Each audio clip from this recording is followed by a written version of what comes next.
झटपट होणारी, चविष्ट, तोंडात टाकताच विरघळणारी, कमी खर्चातली, अगदी फक्त 10 मिनटं लागतात ही मिठाई बनवण्यासाठी आणि खरंच खूपच खर्च कमी येतो आणि एवढीच चविष्ट ही मिठाई लागते ना की एकदा तुम्ही बनवलात ना तर मी 100% सांगते की तुम्ही नेहमी सणासुदीला याच प्रकारची मिठाई बनवाल, कारण खूपच चविष्ट आहे. बिना मावा बिना घीचं आपण ही मिठाई बनवतो आहे. दिसायला जेवढी सुंदर आहे तेवढीच चविष्ट अशी ही मिठाई आहे. तर बघूया आपण कसं बनवायचं आहे. तर मी इथे घेतलेले आहेत 8 बदाम.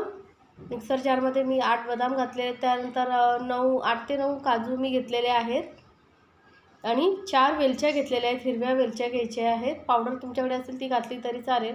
त्यानंतर 1 कप डेसिकेटेड कोकोनट घेतलेला आहे, तो आपल्याला घालायचा आहे. डेसिकेटेड कोकोनट नसेल तर सुकं खोबरं घेतलं तरी चालेल. तर यामध्ये आता घालूया 1 कप डेसिकेटेड कोकोनटसाठी मी इथे अर्धा कप साखर घेतलेली आहे आणि आता याची आपल्याला एकदम बारीक पावडर बनवून घ्यायची आहे. तर बघा एकदम बारीक अशी पावडर बनवून घेतलेली, एकदम फाईन पावडर बनवायची आहे. जेवढं होईल तेवढं तुम्ही बारीक पावडर बनवून घ्या. त्यानंतर गॅसवरती एक पॅन घेतलेला आहे आणि पॅनमध्ये मी 1 कप दूध घेते आहे. मेजरमेंट आता तुम्ही कुठल्याही घरातला कप घेऊन त्याने घेऊ शकता आणि पूर्ण साहित्याची माहिती मी डिस्क्रिप्शन बॉक्समध्ये दिलेली आहे, तिथे जाऊन पाहू शकता. घरामधलं जे नॉर्मल दूध असेल ते घ्यायचं आहे. दुधाला चांगली एक उकळी काढून घेऊया.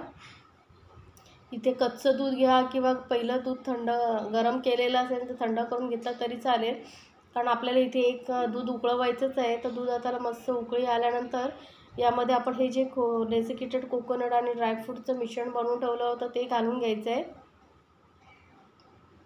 तर आणि आता व्यवस्थित एकदम आपल्याला हे मिक्स करून शिजवून घ्यायचं आहे. तर गॅसचा फ्लेम इथे मी लोवरती ठेवलेला आहे आणि लो फ्लेमवरती आपण हे चांगलं शिजवून घ्यायचं आहे. यामध्ये आपण मावा घालत नाही आहोत, त्यामुळे दुधाचा वापर केलेला आहे आणि जास्त वेळही लागत नाही. झटपट हे मिश्रण घट्ट व्हायला लागतं, कारण डेसिकेटेड कोकोनट आहे. जर डेसिकेटेड कोकोनट तुम्हाला नसेल मिळत तर मग ओलं खोबरं असतं ते मिक्सरमध्ये एकदम बारीक करून घ्या. त्याची वरचं कवर साल असतं ना ते काढून टाकायचं आणि मिक्सरमध्ये पोळी करून बारीक करून घ्या, तेही घातलात तरी चालेल. आता बघा हे मिश्रण आपलं लगेचच घट्ट व्हायला लागलेलं आहे. मी दाखवलेल्या रेसिपी जर तुम्हाला आवडत असतील तर चॅनलला लाईक, कमेंट्स आणि सबस्क्राईब करायला विसरू नका. सोबतच बेल आयकॉनवरतीही क्लिक करा, म्हणजे माझ्या नवीन रेसिपीची नोटिफिकेशन लगेचच तुमच्यापर्यंत पोहोचेल.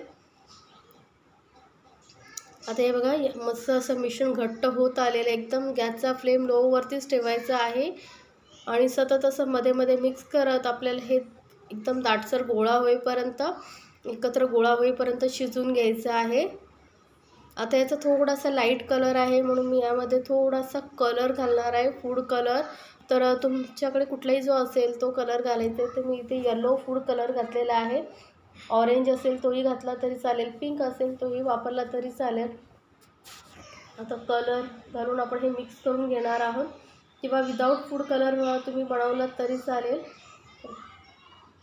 आता मी इथे ड्रायफ्रूट्समध्ये काजू आणि बदाम दोन्ही घेतलेले आहेत. जर तुमच्याकडे बदाम नसतील तर नुसता काजू घेतला तरी चालेल किंवा नुसते बदाम घेतला तरी चालेल. आता हे एकदम मस्त असं बघा मिश्रण घट्ट होत आलेलं आहे. तर अजून थोडा वेळ 1 मिनिट आपल्याला अजून शिजवावं लागेल. असं व्यवस्थित एकावर एक असं घडी होईपर्यंत आपल्याला बघा असं फोल्ड केल्यानंतरचं फोल्ड झाला पाहिजे इतपत आपल्याला हे शिजवून घ्यायचं असं, म्हणजे व्यवस्थित बर्फी जी आहे ती सेट होते. तर आता हे आपलं मिश्रण तयार आहे. तर मी गॅस बंद करून हलकं थोडंसं कोमट करून घेऊया. तोपर्यंत मी काय केलं, हे एक असं टिफिन वगैरे किंवा डबा तुमच्याकडे जे असेल ते घ्या. त्यामध्ये बटर पेपर लावून घेतलेलं आहे आणि हे मिश्रण सर्व असं घालून घ्यायचं आहे आणि यामध्ये सेट करते. थोडी जाडसर अशी बर्फीचं शेप आपण देणार आहोत, जसं स्वीटच्या शॉपमध्ये वगैरे असते ना थोडे मोठ्या साईजची बर्फी, म्हणून मी हा छोटा डबा घेतलेला आहे. किंवा तुम्हाला मग प्लेटवरती असं प्लेटला तुम्ही गीर किंवा तूप असं काही लावून तेल त्यावरती ही बर्फी सेट केला तरी. आता हे व्यवस्थित व्यवस्थित करून घ्यायचं आहे, इक्वल असं प्लेन करून घ्यायचं आहे आणि बस सुरीनं हलकं हलकं वरून आपण मार्किंग देऊन घेऊया, म्हणजे आपल्याला पीसेस कट करायला इझी होईल. थोडं ओलसर असतानाच मी थोडंसं हलकंसं असं मार्किंग देऊन घेते आणि वरून थोडेसे ड्रायफ्रूट्स लावायचे. तर मी इथे पिस्ता लावते, म्हणजे कसं नंतर मग सेट झाल्यानंतर आपल्याला ड्रायफ्रूट्स आतमध्ये व्यवस्थित बसणार नाहीत, म्हणून थोडंसं हलकंसं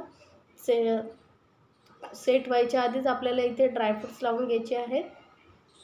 ड्रायफ्रूट्स नाही लावले तरी चालेल, थोडंसं प्रेस करून घेऊया स्पॅच्युलाने, म्हणजे व्यवस्थित सेट होईल. तर हे बघा आता व्यवस्थित आपण हे रूम टेम्परेचरवरतीच 5-10 मिनटामध्ये सेट होतं, लगेचच घट्ट व्हायला लागतं. तर हे बघा मस्त असं 10 मिनटं झालेली आहे, सेट झालेलं आहे मिश्रण. तर आता आपण ह्याला टिफिनमधून या काढून घेऊया.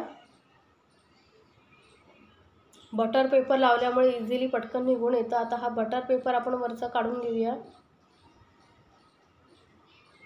मी बटर पेपर हा बघा काढून घेते.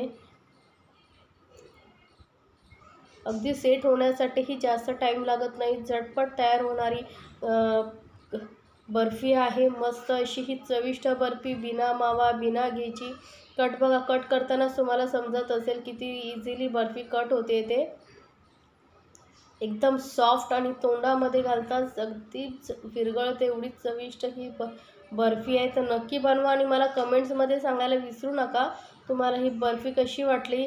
झटपट तयार होणारी ही बर्फी, घरी काही फंक्शन असेल किंवा सणाला वगैरे आपण बाहेरून मिठाई विकत आणतो, मिलावटची माव्याची वगैरे मिठाई घेण्यापेक्षा मी घरी बनवू शकता. मुलांनाही खूप आवडेल, झटपट चविष्ट अशी ही बर्फी.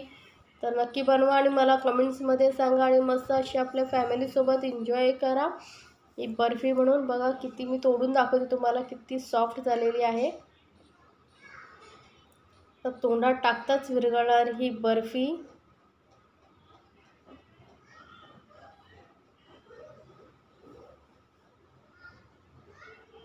कमी खर्चामध्ये, कमी साहित्यामध्ये तयार होणारी झटपट बिना मावा बिना घीची ही जबरदस्त, बिना चाशणी, म्हणजे पाकही करावा लागत नाही, बिघडण्याचा अजिबात चान्सेस नाही, झटपट तयार होणारी ही बर्फी